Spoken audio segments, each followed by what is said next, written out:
I hope अब तक आपने जिम जाना स्टार्ट किया हो। मुझे कई लोगों ने यह सवाल पूछा, एक्सरसाइज का प्लानिंग कैसे किया जाता है, मतलब कौन से दिन कौन सी एक्सरसाइज करनी है, किसके बाद क्या करना है। तो आज मैं उसके बारे में एक जनरल गाइडलाइन देने वाली हूँ। ऑफ कोर्स एक ट्रेनर का काम ट्रेनर ही कर सकता है, जिस तरह वो आपको गाइड करेगा वो आप पूरी तरह इसमें नहीं समझ पाओगे, बट डेफिनेटली आप अपना एक्सरसाइज प्रॉपरली प्लान कर पाओगे। हम जो भी एक्सरसाइजेस करते हैं किसी ना किसी मसल ग्रुप पे टारगेटेड होते हैं। सो बेसिकली अपनी बॉडी में मसल्स के कौन से एरियाज है वो समझना ज़रूरी है, जिनको हम ट्रेन करते हैं एक्सरसाइज में। तो सबसे बड़े एरियाज है बैक के मसल्स और लेग्स के मसल्स। उसके अलावा चेस्ट के मसल्स हैं, उसके बाद आते हैं शोल्डर्स, एब्स यानी कि स्टमक के मसल्स, और अपना हार्ट भी एक मसल है जिसके लिए हम कार्डियो एक्सरसाइजेस करते हैं। तो हमें इसे body part wise muscle group को अलग अलग ट्रेन करना चाहिए। मेजर बॉडी पार्ट्स जैसे मैंने कहा, मेजर मसल ग्रुप्स होते हैं लेग्स और बैक, तो इनको ज़्यादा अटेंशन देने की ज़रूरत होती है। तो जिस दिन हमारे पास इनफ टाइम होता है, पहली बात हमें बैक या लेग्स के बारे में सोचना चाहिए।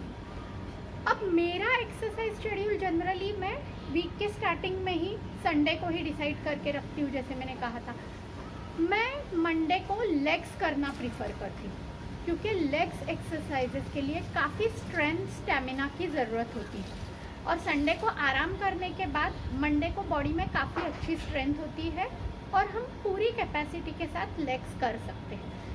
कोई लोग ये भी सोचते हैं कि लेग्स करने के बाद काफ़ी थकान होती है, लेग्स का पेन भी काफ़ी टाइम तक रहता है, जनरली 1 या 2 दिन तक लेग्स का पेन अपने को महसूस होता है।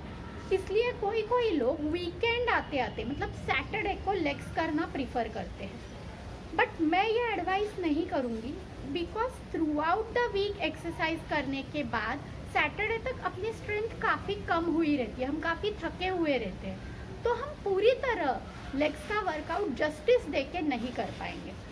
सो मेरे अकॉर्डिंग लेग्स का वर्कआउट वीक के स्टार्टिंग में यानी कि मंडे को करना चाहिए। अब दूसरी गाइडलाइन ये है कि एक दिन जब हम लोअर बॉडी एक्सरसाइज कर चुके होते हैं, दूसरे दिन हमें उसे आराम देना चाहिए। तो मंडे को लेग्स होने के बाद जनरली मैं ट्यूसडे को चेस्ट करना प्रेफर करती हूँ, जो कि एक अपर बॉडी एक्सरसाइज होती है। चेस्ट के एक्सरसाइजेस भी काफ़ी इंटेंस होते हैं, उसको भी प्रॉपर टाइम देना पड़ता है, बट उसको लेग्स और बैक के जितना टाइम नहीं लगता। चेस्ट के साथ साथ हमें आर्म्स में से ट्राइसेप मसल को भी ट्रेन करना चाहिए, बिकॉज चेस्ट में जो भी पुशिंग एक्टिविटीज़ होती है वो इंक्लूडेड होती है, और पुशिंग एक्टिविटी में चेस्ट मसल्स को ट्राइसेप मसल्स भी असिस्ट करते हैं। सो हम उसे चेस्ट के साथ ही ट्रेन कर सकते हैं। यह हो गया ट्यूसडे अपर बॉडी चेस्ट। फिर आया वेडनेसडे, अगेन अपने को लोअर बॉडी को ट्रेन करना है, क्योंकि आप अपर बॉडी को आराम देने की ज़रूरत है। तो वो टाइम पे हो सकता है आप हिप्स और एब्स के मसल को ट्रेन करो। एब्स के मसल को ज़्यादा टाइम नहीं लगता, बिकॉज एब्स एक ही मसल ग्रुप है, तो हम उसके साथ साथ लोअर बॉडी में से हिप्स के मसल का ट्रेनिंग भी कर सकते हैं। जिस दिन हम लेग्स का ट्रेनिंग करते हैं हमें इतना टाइम ही नहीं बचेगा कि हम हिप्स के मसल्स के लिए भी अलग ट्रेनिंग करें, तो बेटर है कि एब्स के साथ आप हिप्स के ट्रेनिंग को कंबाइन करें। वो हो गया वेडनेसडे। फिर थर्सडे अगेन आप अपर बॉडी पे मूव करोगे, तो चेस्ट के बाद हम करेंगे शोल्डर्स, तो थर्सडे को हम शोल्डर्स कर सकते हैं। शोल्डर्स एक बहुत ही वीक मसल है, बॉडी में सबसे वीक मसल शोल्डर्स का है, बिकॉज जो शोल्डर जॉइंट है, शोल्डर जॉइंट की मोबिलिटी बहुत ज़्यादा है, और जिसी भी जॉइंट की मोबिलिटी ज़्यादा होती है वहाँ पे स्टेबिलिटी कम होती है, तो वो जॉइंट जो है काफ़ी नाजुक होता है। बहुत लोगों को शोल्डर डिसलोकेशन का वगैरह प्रॉब्लम होता है अगर एक्सरसाइज करने के टाइम केयर ना ली जाए तो। इसलिए धीरे धीरे स्लो पेस से हमें एक पूरा दिन शोल्डर एक्सरसाइजेस के लिए देना चाहिए। शोल्डर मसल पे वर्क करना बहुत ज़रूरी है, क्योंकि जो चीज़ वीक है उसे अगर स्ट्रांग बनाना है तो उसको वर्कआउट की, मतलब उसको ट्रेनिंग देने की, रेगुलर ट्रेनिंग देने की काफ़ी ज़रूरत है। अदरवाइज़ वो मसल और भी वीक होते जाएगा और अपने जॉइंट को प्रोटेक्ट नहीं कर पाएगा। ये हो गया अपर बॉडी थर्सडे को। अगेन फ्राइडे को आपके पास अब लोअर बॉडी में करने के लिए अगर कुछ बचा ही नहीं है, राइट, क्योंकि हमने लेग्स कवर कर लिए हैं, एब्स कवर कर लिए, तो अब हम कर सकते हैं कार्डियो एक्सरसाइजेस। कार्डियो एक्सरसाइजेस में हम हार्ट मसल को ट्रेन करते हैं। हार्ट की ब्लड पंपिंग कैपेसिटी बढ़ाना ज़रूरी होता है, जिसके लिए हमें कार्डियो एक्सरसाइज करने होते हैं। तो कार्डियो एक्सरसाइजेस जनरली वो सभी एक्सरसाइजेस होते हैं जिसमें हमारा हार्ट रेट फास्ट हो जाता है। उसका इफेक्ट बाद में महसूस नहीं होता। जैसे कि लेग्स करते हैं या चेस्ट करते हैं, दूसरे दिन हमें उस मसल पे पेन महसूस होता है, लेकिन कार्डियो एक्सरसाइजेस का पेन सिर्फ एक्सरसाइज करते समय, वो भी पेन नहीं होता, जस्ट अपना हार्ट रेट बढ़ जाता है।